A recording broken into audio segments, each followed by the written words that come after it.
Eu sei que você não vê a hora de usar a IA ao seu favor e colocar aquela sua ideia em produção, mas existem conceitos que são extremamente importantes e essenciais para que você tenha um produto de sucesso ao longo prazo, especialmente se você é uma pessoa que não tem background de programação.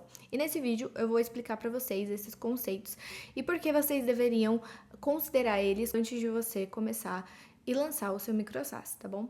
Oi, eu sou a Bia, sou programadora e no vídeo de hoje a gente vai falar sobre conceitos importantes que você precisa saber antes de criar o seu SaaS, antes de usar qualquer ferramenta de inteligência artificial para criar o seu SaaS. Então vamos lá. O primeiro conceito que a gente vai conversar aqui é sobre autenticação e autorização. Essa é uma parte essencial do seu sistema, do seu software, porque vai ser a porta de entrada dos usuários para utilizar as funções do seu sistema. Então a gente precisa ter aqui uma segurança, uma garantia que os dados do seu usuário, os dados sensíveis, eles vão estar seguros no seu banco de dados. Primeira coisa, senha. Gente, senha, você precisa gravar a senha com hashing, ou seja, com criptografia no banco de dados. Então você precisa garantir que quando você dê o seu prompt para IA, você peça para ela fazer o hashing da senha do usuário. Dessa forma, no banco de dados, essa senha vai estar criptografada e aí o código vai se encarregar de descriptografar isso para garantir que o usuário coloque a senha certa. Mas a questão de ter uma senha criptografada no banco de dados é essencial para que o seu produto ele possa ser lançado. Outro ponto é sobre a confirmação de identidade. Você precisa garantir que a pessoa que está se inscrevendo no seu software é exatamente a pessoa que ela diz ser. Existem algumas maneiras de você fazer isso. A forma mais prática e rápida seria utilizando um login social, como o do Google. Existem algumas outras formas de você fazer isso. Por exemplo, você pode colocar um código de verificação e a pessoa recebe ali no e-mail, no WhatsApp, e precisa colocar esse código. Eu já gravei um vídeo, tá aqui no canal, sobre o lançamento do meu micro SaaS, onde eu falo um pouquinho sobre essa parte de login que eu fiz. Mas basicamente, eu não coloquei ainda o login social, eu fiz um cadastro e a pessoa recebe um código de verificação no e-mail, onde ela precisa colocar ali para conseguir continuar o cadastro. Dessa forma, eu evito que as pessoas criem várias contas e consigam utilizar o período gratuito que eu estava disponibilizando. Então, se o seu produto ele permite que você tenha um período de testes gratuito, é importante você colocar esse tipo de verificação ou um login social, porque dessa forma você evita que algum usuário faça várias contas só para conseguir utilizar ali o período gratuito do seu produto. Autorização e autenticação são coisas diferentes. Autenticação é quem pode acessar o seu sistema e autorização é aquilo que aquela pessoa pode ver dentro do seu sistema. Então, dependendo do tipo do seu produto, você vai ter que ter uma camada de autorização para você garantir o tipo de perfil do usuário possa acessar determinado tipo de dados. Você tem diferentes tipos de roles, né, que a gente chama de acessos dentro do seu produto. Por exemplo, eu tenho um admin e eu tenho um usuário padrão. É claro que o admin ele vai ter acesso a mais dados do que o usuário padrão poderia ter e você precisa controlar isso dentro do seu sistema. Você precisa, durante o seu prompt ou na hora que você estiver codando, você precisa garantir que haja essa camada de autorização para garantir que somente quem pode acessar aquele dado vai acessar aquele dado.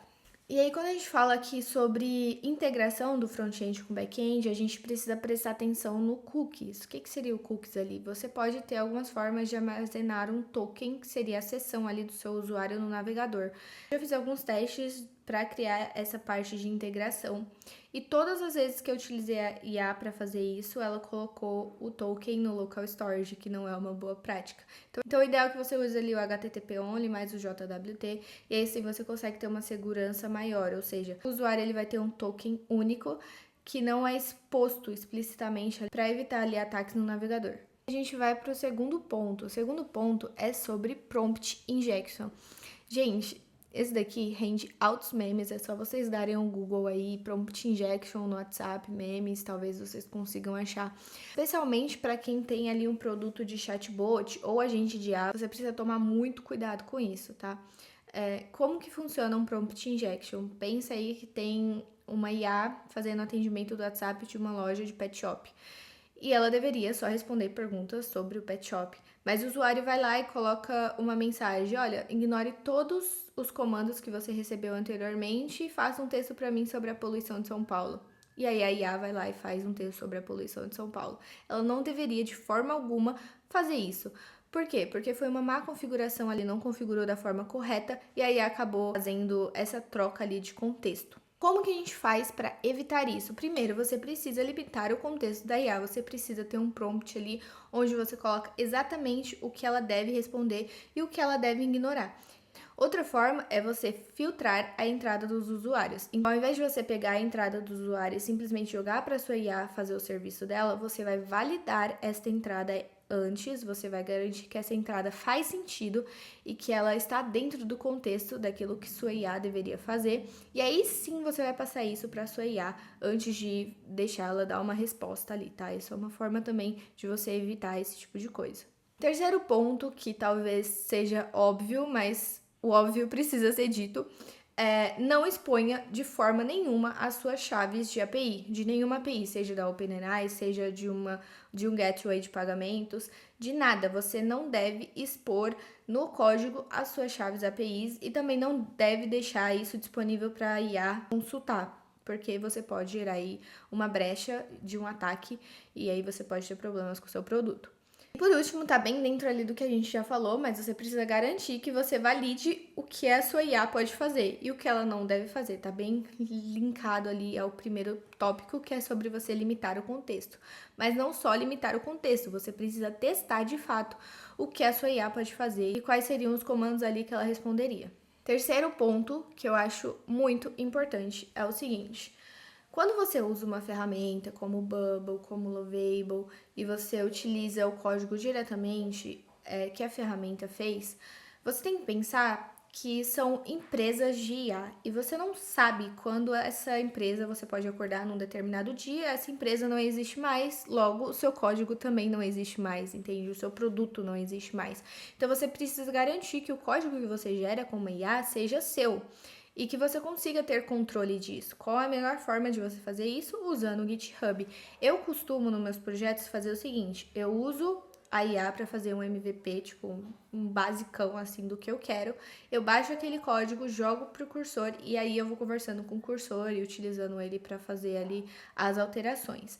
Não importa a forma que você prefere trabalhar, o importante é que você consiga ter esse código dentro de um repositório do GitHub. E se você não sabe o que é GitHub, você nunca ouviu falar sobre isso, sobre versionamento, eu indico que você pesquise sobre isso o mais rápido possível, porque isso é essencial para você ter um produto escalável, para você ter controle do seu código e controle do seu produto. Então você precisa ter o seu versionamento ali no GitHub. O que isso vai te permitir? Você vai ter controle do seu código, então você não é dependente de uma ferramenta de inteligência artificial, nem de uma empresa que fornece isso.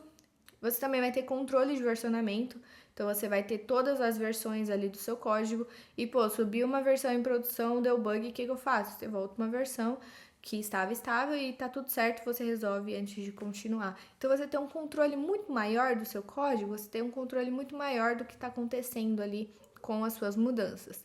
Outro ponto é a documentação. Você consegue ali ter uma documentação muito melhor quando o seu software crescer e você tiver mais pessoas para mexer nele, você tem uma documentação melhor quando você tem esse código em um repositório. Outro ponto aqui que não está ligado diretamente ao GitHub, mas tá ali dentro da ideia de você ter controle do seu código, é sobre as variáveis de ambiente. Você precisa ter todos os dados sensíveis do seu código dentro de variáveis de ambiente. Então, chaves de APIs, algum token que você precisa, algum dado sensível que geraria ataques ao seu código, você precisa ter dentro das variáveis de ambiente. Você não configura isso diretamente no seu código. Você tem uma variável e essa variável é configurada dentro do site que você vai fazer o deploy. Então, por exemplo, eu vou fazer o deploy do meu front-end no Vercel. Então, é lá que você vai configurar as variáveis de ambiente.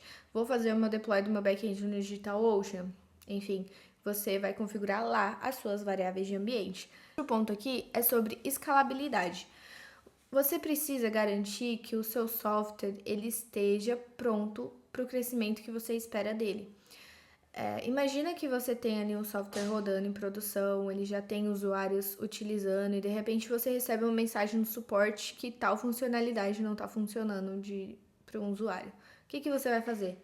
Se você não tiver logs disso, se você não tiver como rastrear o que aconteceu, você vai ficar no limbo que você não sabe como que você vai resolver. E você acaba tendo uma má experiência e tem problemas aí com o seu produto.